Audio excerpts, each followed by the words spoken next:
All right. All right. Another great episode of Husky Huddle with the best podcast host in the universe, Steve Cully. And joining me, as always, my partner in crime, the next greatest influencer on YouTube and all of social media, the man himself, David Coach Schuman. Great to see your face. It's good to be here. It's good to be here. Your hair is looking splendid. And I love the green screen.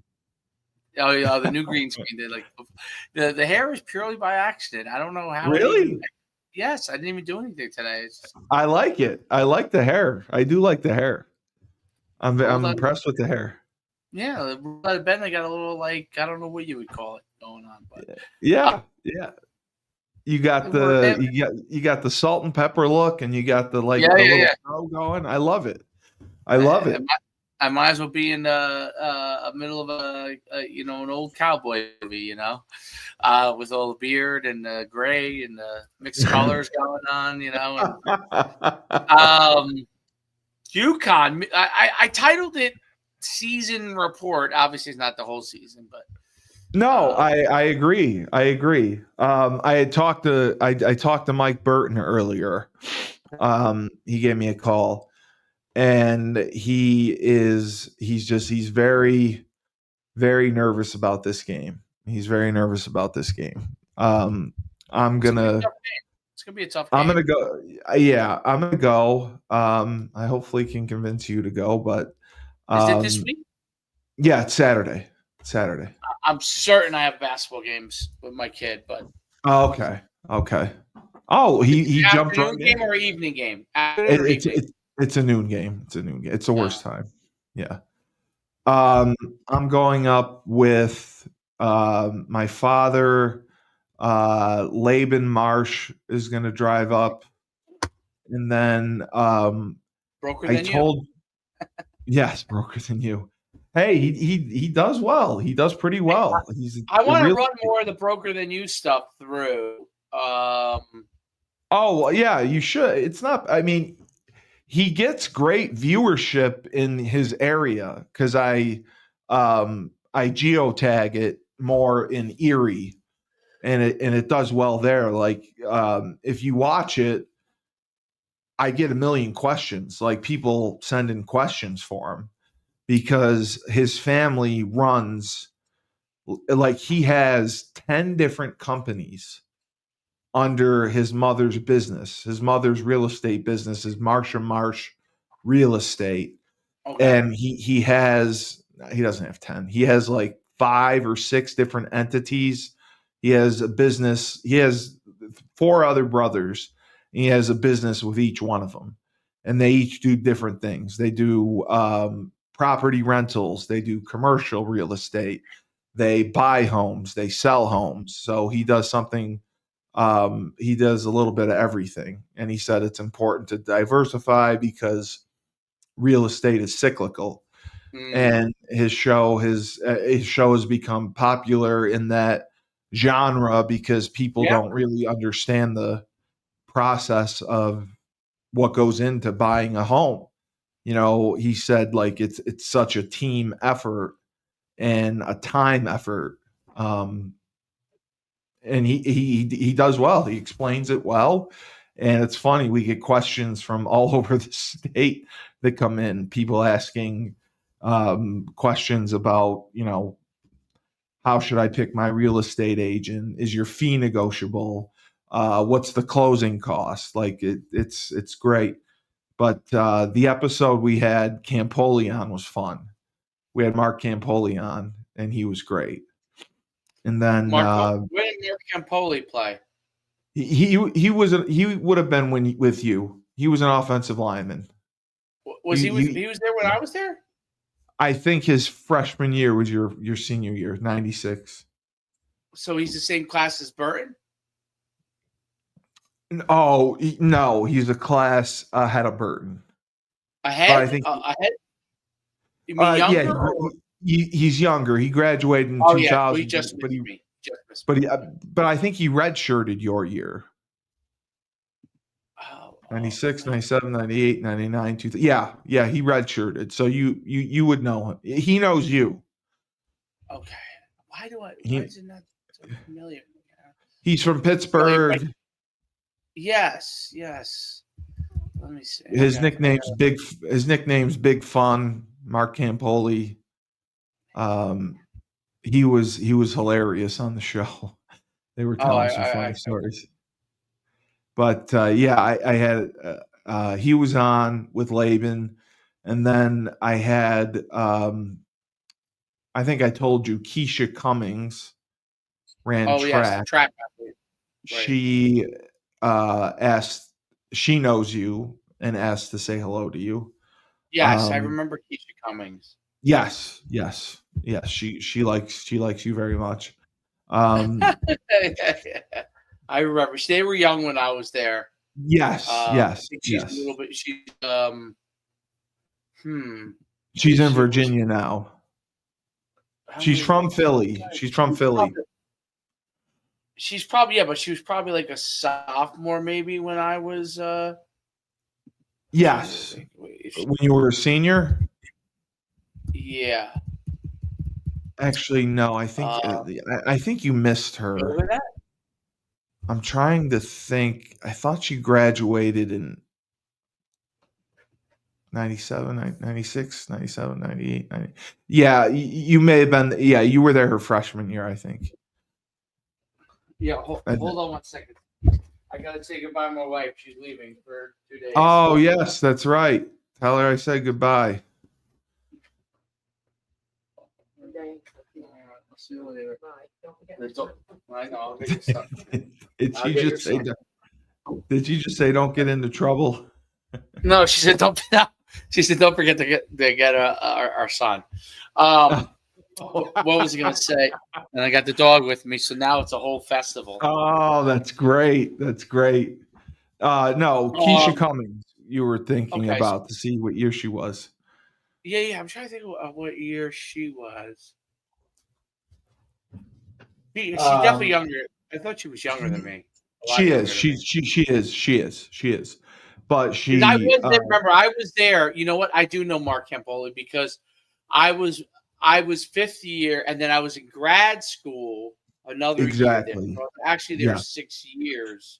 Correct. So a lot of those younger, I was still around because me and Shane were still roommates, and even though I was like long done, you know what I mean? My yes. Dog went upstairs. I wonder if he's going to be upset. Why would he be upset? Isn't that a good sign if he goes upstairs? Well, she's leaving, so now I said, we came back down. All right. Well, buddy. if she leaves, does that mean she's gonna like shit in the house or? No, the dog's not gonna shit. No, I'm just saying he just. I think he's worried because he gets upset because she left. Oh, yeah. My dog does the same thing. Drives me nuts. Like he's all upset, and but he's gonna leave. I just got him laying down next to me, so it'll be good. But okay, so that's good. So you've had some good ones. So it's Sasson was awesome. Sasson was freaking awesome. I should have cut it up into 2 parts, but he was freaking hilarious. He is absolutely hilarious. He was funny. I remember he was funny when we were at school. He's a huge guy too. Not that tall, but huge. He looks amazing now. He slimmed down, right? He's like 240. He looks well. He said, yeah, you can't be fat in LA. They'll throw you out. The shorts that I had with him, I haven't posted all of them. His shorts were absolutely hysterical. He did imitations of Dave DiGuglielmo, which were perfect. I got to run his show, don't I? I would run it in 2 parts if you can, but he did an impression. It was the 98 season, and we had beaten UMass for the first time. And he said, this is when they knew Brian Hoffman was concussed. He's like, you see right here? He's like, he threw a perfect pass to Chad Martin down the sideline that I guess scored a touchdown. He said, "This is how he knew he was fucked up. This is when he knew he was concussed. He's not even part of the read. He's not supposed to look at him." And that's who he threw to. That's when we knew he was messed up. Are you kidding me? He's like, he's not part of the route combination. He's not part of the fucking read. And that's who he threw to. That's when we knew he was concussed. That's hilarious. Maybe he should become it. Maybe he should have became part of the read. I saw a funny thing yesterday on Lawrence Taylor. So this is I don't remember what it was. I don't remember if it was a Super Bowl or whatever. But Lawrence Taylor, Bill Parcells is telling the story, and he's saying that Lawrence Taylor, they have a coverage on, and he's supposed to drop. Lawrence Taylor runs in, sacks the quarterback for a loss. Right? He goes, "What are you doing?" He's like, "You're supposed to be in coverage." He's like, "Oh, I forgot." He said they run the same defense again. He's supposed to drop in the coverage. Lawrence Taylor now sacks him, causes the fumble, and they score a touchdown from it. And he comes off the sideline and he sees Bill Parcells' face. His face is like, "It's great that we scored." Basically, he's like, "It's great we scored." Like, what the fuck? Like, what are you doing? He said, "Oh," he goes. So he says to Bill Parcells, he goes, "I screwed up again, didn't I?" He goes, "Yeah, you're supposed to drop in a coverage. Like, obviously it worked out." He's like, "See, it worked out what you're doing." He's like, "But that's not part of the defense." So Lawrence Taylor says back to him, he goes, "Well, maybe you should make it part of the defense." Maybe it should be. He made it part of the defense from that point forward. Maybe it should be. That's right. Maybe it should be. That absolutely does not surprise me at all. That's just the kind of nut job he was. Oh back God, in the he must day. be fun to coach. Well, it would have been interesting, if he was coherent, maybe. I think he was maybe overly coherent since he was on cocaine. Yeah. Yeah, he was hyper focused. He was definitely coherent. He wasn't high like what marijuana where he's out to lunch. He was overly coherent. He was hyper focused because he was on blow. Yeah, which is probably why he forgot coverages from time to time because he was probably so overly locked in. You know what I mean? Like overly aggressive because he was probably so hyped up all the time. But exactly. That's funny. That is hilarious with Sasson. So UConn, you're concerned. Everyone's concerned about this game. Burton was very concerned. He obviously feels that he thinks it's going to be a tough matchup. He thinks that the quarterback situation is going to make things obviously slightly difficult. And he isn't sure how it's going to work out. If they're going to roll with Nick or if they're going to roll with Joe because he's never benched a quarterback before.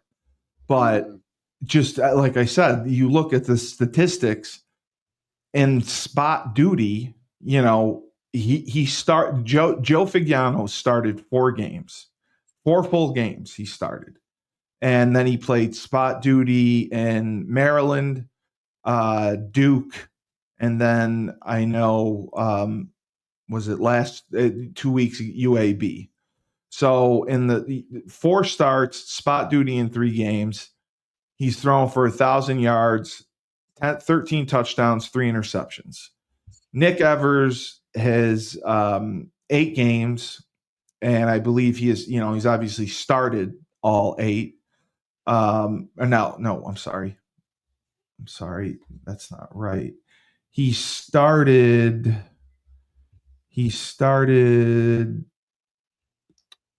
1, 2, 3, 4. Okay, he started 5 games. He got injured in 2 of them.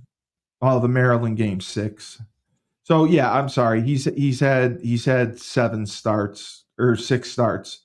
And he just it's 5 touchdowns, 5 interceptions, and 900 yards.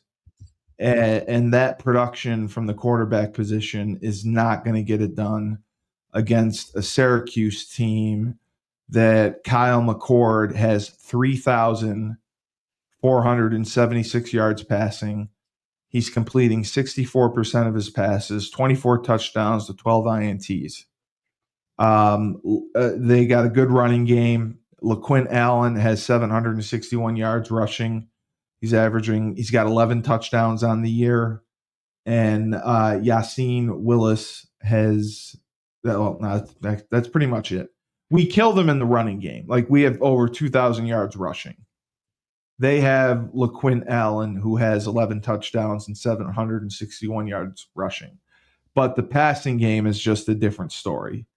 They have 4 receivers who have over 50 receptions. We don't have a receiver that has over 40 receptions. I'm trying to look. And they have an elite quarterback. Yes.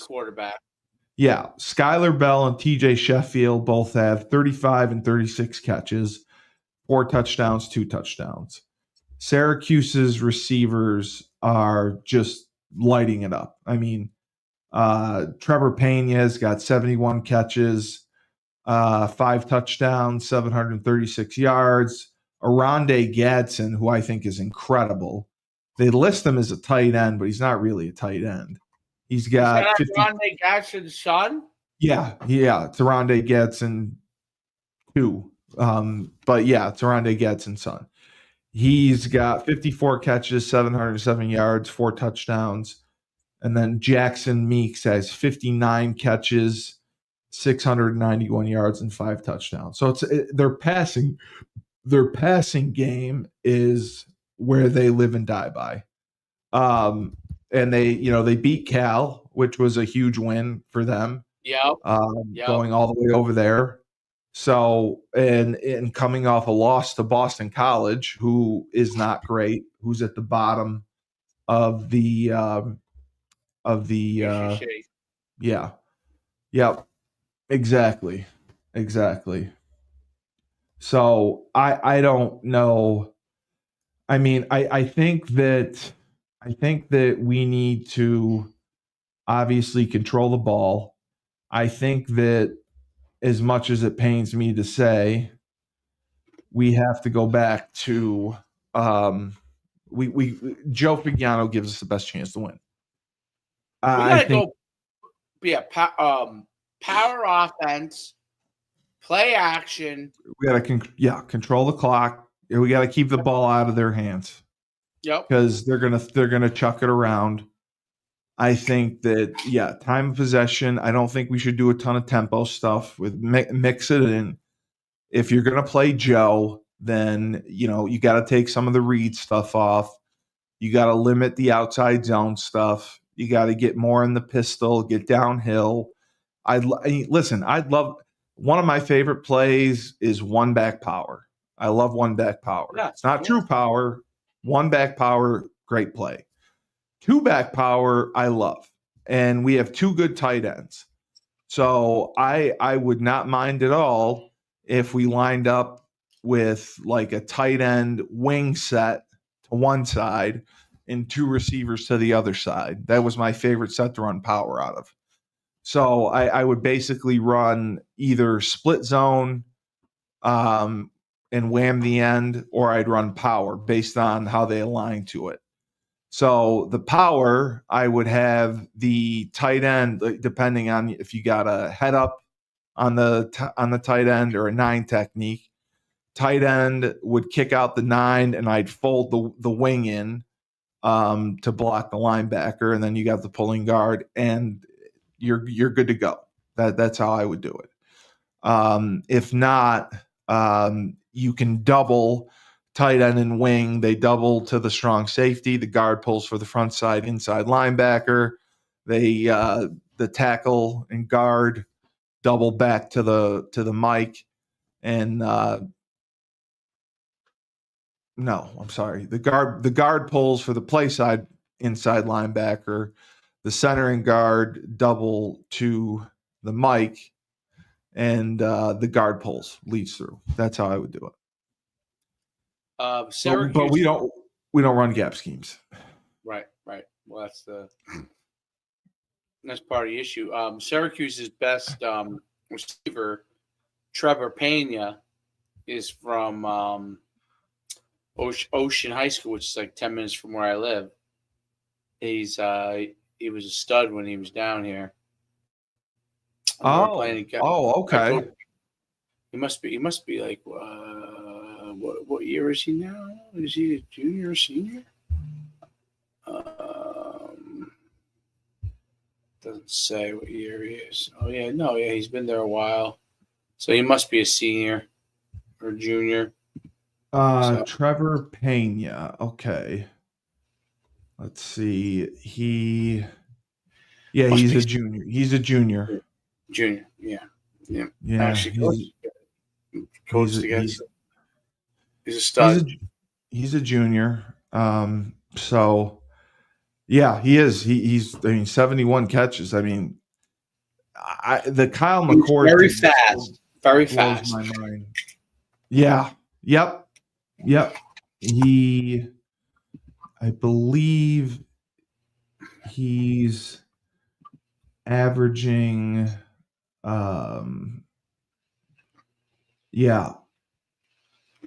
he's averaging 10 yards a catch, 5 touchdowns, and 71 catches, which is, I mean, he blows them out of the water. I think he's one of the top receivers in the ACC, actually.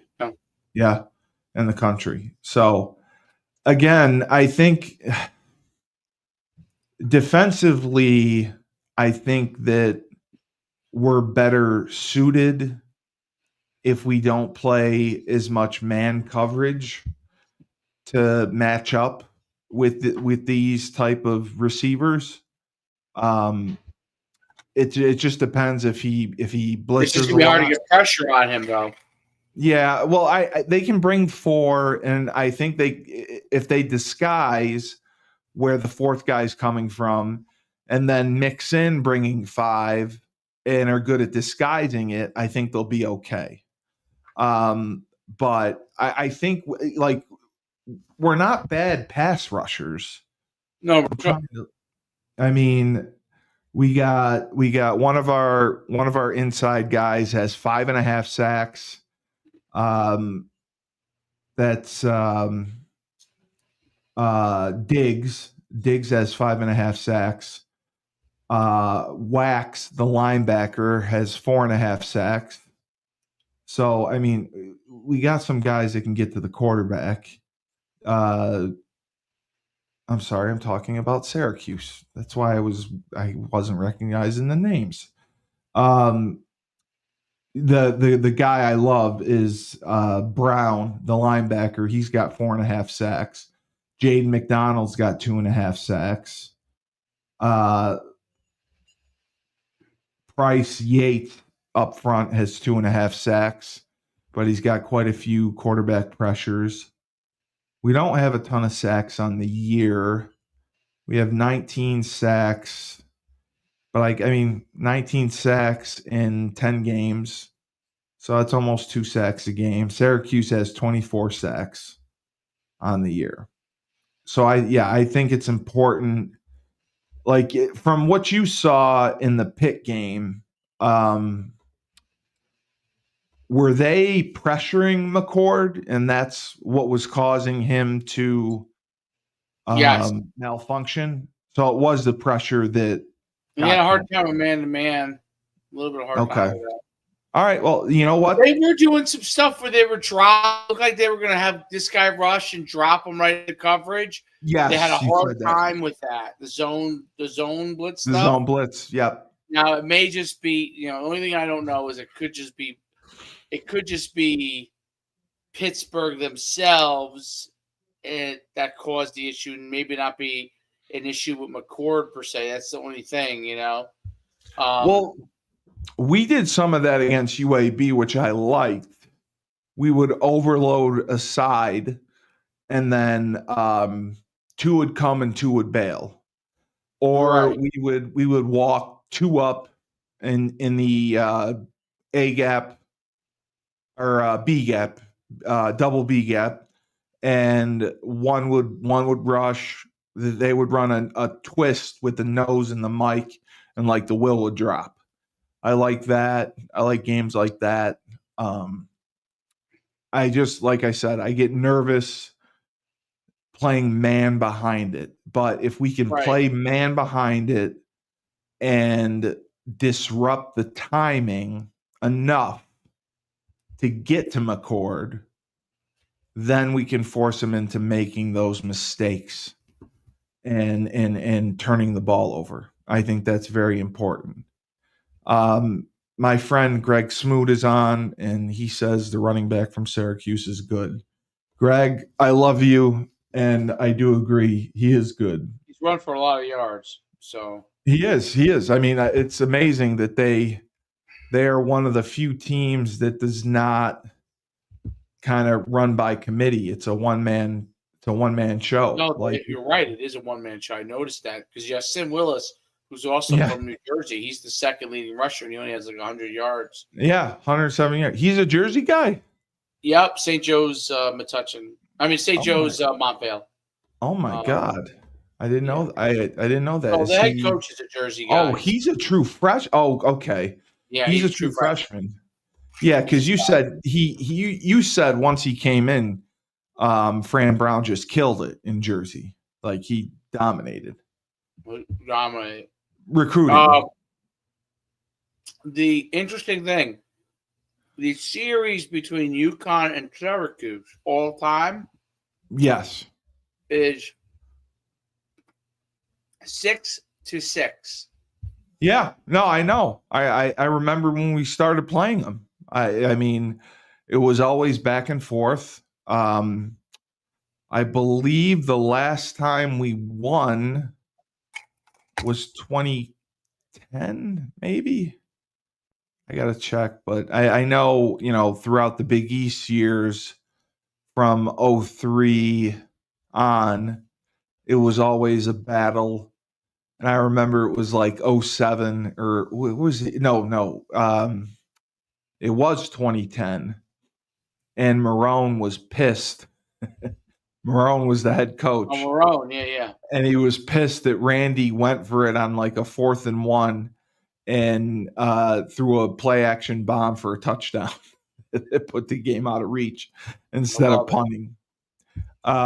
But I think offensively, I think as long as they play Joe and as long as they have a game plan where you're taking the read out of it, it's a handoff. You run the pistol. You have the tight end backside as a cutoff to cut off the backside edge. If you want to run to the tight end, then you have to be prepared to run a naked off of it with Joe and leave the end unblocked just to keep him in place. Or Right. you have to run some sort of fake jet to hold him. You fake the jet and then hand off the zone. So the end has to stay and honor the jet. I know you disagree with this. I love, because we use so much 20 personnel. I like the zone read option where you have the zone and then the other back orbits and it's a zone read. You still read the end and then the quarterback has someone to pitch to. I like that concept. I know we've never done it. So installing it week 11 is probably not the best That's idea. probably out. Yeah, that's probably out of the. But the tripped game where they throw the screens to Skylar Bell. I don't like bubble out of the gun. which we throw. It's just such a tough throw out of the gun. I wish we were under center for that. I like just kind of like the direct pass or the jailbreak screen out of it where he takes 2 steps up and then steps back and then he can throw it to him and then everyone gets out. I'd like to see that.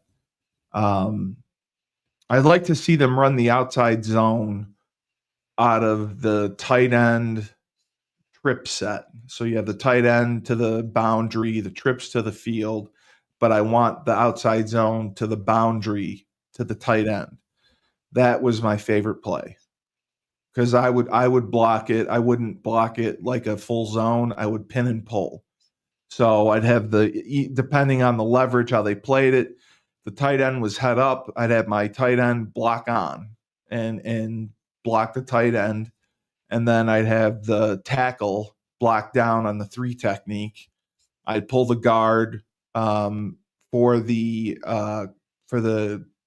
corner, and then I would pull the center for the inside linebacker. Got it. And that's how I would run it. And then you can RPO it if you want. But that's what I think they need to do. I think if UConn can run the ball effectively, they have a shot in this game. I think the more I look at it, if it becomes a shootout, it's going to be a problem for them. Yeah, they won't be able to keep up in a shootout, I don't think. I agree with you. Yeah, because they're going to have to score every drive, and then that's going to be a problem. I'm trying to look at their team stat. Yeah, they're averaging 31 points a game, so you're right. But we are averaging 30 points a game as well. But we've obviously done it against lesser competition.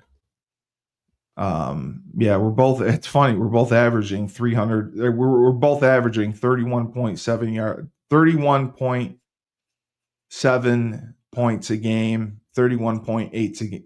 Yeah, 31.8 points a game for Syracuse. And we average, the first downs, the passing is just, unbelievable. Like they're passing for 350 yards a game. That's just unbelievable. Unbelievable. 350. Yeah. Now, I don't. So, can you kind of. Oh, Don Brown got fired. Wow. At UMass? Yeah, I just saw it just now. Holy shit. It had 43 minutes ago. I love Don Brown. He was a Yukon legend. After 6-28 stint. Well, listen, you're UMass. I'm sorry. They don't have the facilities. They don't have the means. Did they build a camp? A football facility? Yeah. Did they? I don't know. I don't think they did.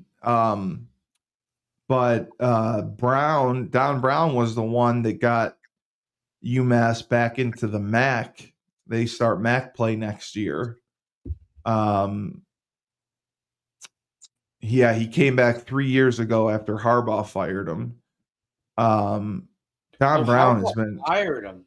Yeah, Harbaugh fired him. When after the 2020 season or 2021 season, Harbaugh had a complete retool. Like he fired everyone. And he just got young guys. He just went young because it's a young man's game. With the time that you have to put in and the energy you need, it's a young man's game. Do you think that's why Don Brown struggled at UMass? Or Dave, I think you could put Bill Belichick at UMass and he would struggle. UMass has not been relevant. Turn around something. UMass has not been relevant since they've moved to FBS. They've been very, very bad.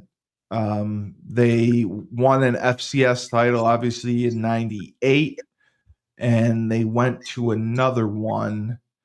Matt Lawrence was telling me about it.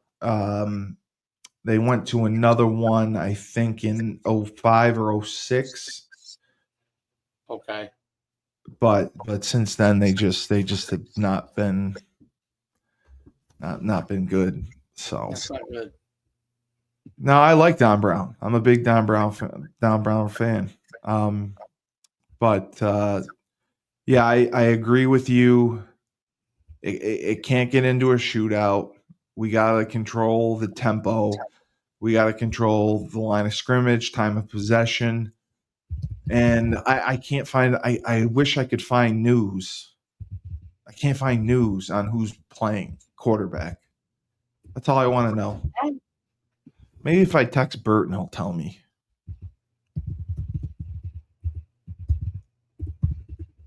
Well, let's see what they say. Nick Evers is quarterback is. Oh, well, no, what date are we on now?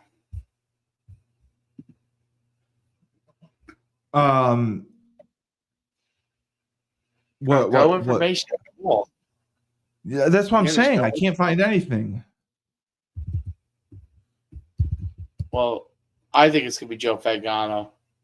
I think they have to. He gives them the best chance to win. I mean, I don't think you can play Evers. I think they are stuck with Evers for the next 2 years. He's not helping them win now. They have a chance to beat Syracuse. They're going to beat UMass. They go 9-3. That's huge. You can't risk playing this kid just because he's been starting all year. Smoot brings up a good point. He said mystery as quarterback favors us, meaning they don't know who to practice for. So that's a good point. But it seems like we run the same stuff regardless. That's the only thing. I don't want them. I don't want them to run the outside zone crap.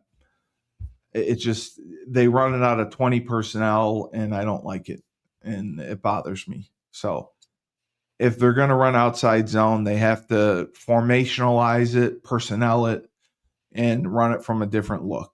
They got to stop running it out of 20. Two tailbacks, two wide receivers. Because it's perpendicular and it's a cut and it's too much. I want it downhill.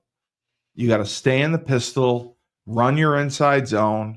Your line is physical. They move people around, and that will make the difference. And then you have your play action. Then you move your pocket. Then you run your nakeds. They don't run a great screen game. I'd like to see some screens. I went to watch my high school compete at the Dome Friday for the regional. Oh, how did that go? Yeah, I was telling you, it was great. It was great. They lost in overtime, and I wanted to punch the coach. They lost in overtime. The other team took the other team deferred. No, they didn't. We won the toss. We deferred. The other team took the ball, scored, and then went for two and scored. Our first play on offense, and it just bothered me because anytime we went 3-by-1, they could not align to it. They gave us a huge advantage to anytime we were in trips. We come out in 2-by-2, and it's the overtime. And we scored on this play before, but he runs 4 vert from the red zone. First of all, I hate 4 vert from the red zone. Second of all, the quarterback made the right read. He threw it to the bender. It was man coverage. And the guy just jumped the route. Because, I mean, whenever we're in 2-by-2, like, it's the same passing concept. 3-by-1, he made a great call earlier.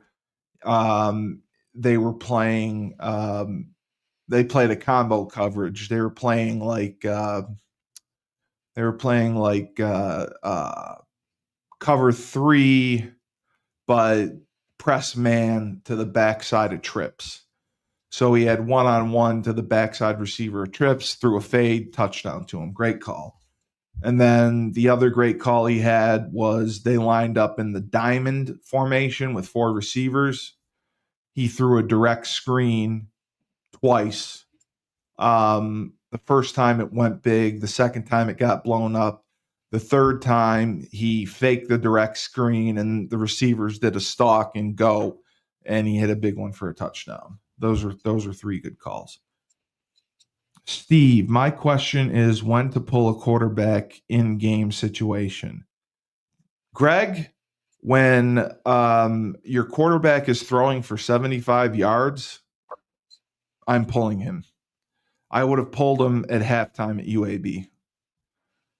It was just atrocious. We were down 17-3. He couldn't do anything. He looked like he had happy feet. And he's got talent. He's got guys that he can throw to. And that's the most frustrating thing about it is Skylar Bell having 38 catches is a sin. Skylar Bell should have 60 receptions. And Right. and he's the guy that, you know, we need to keep. I really, the transfer portal opens in a month, and I hope that Bleeding Blue can raise the money that we need to keep those guys. We need to keep Skylar. We need to keep Cam. We need to keep Darrell. And I don't know on defense, but from who I've seen on offense, but that's my concern. But statistically, I'm just looking. By the way, I just want to give you a talk. It's 12:50.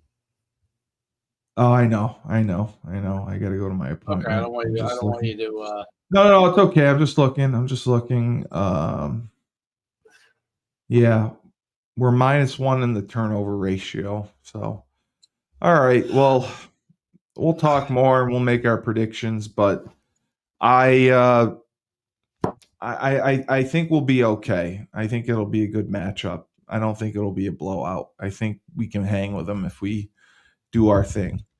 And I will see you tonight for Moneyline, and the Rebel Republic is coming at you. Can we do that a little later so I can put my kid to bed since I'm the only one here? Just tell me if you want me to go at 8:30 for Moneyline. I'm thinking 8:30 because I don't think he has any basketball tonight. So yeah, I'm thinking 8:30. We can start Moneyline at 8:30, and then we'll do Rebel after. Rebel Republic. Well, it's making waves. It's making waves everywhere. So that's our show. That's our show in America. So yeah, I'll shoot you a text after my appointment, and I will obviously say my close. Remember, when life gives you lemons, don't make lemonade. Take 2 oranges, throw them back at life.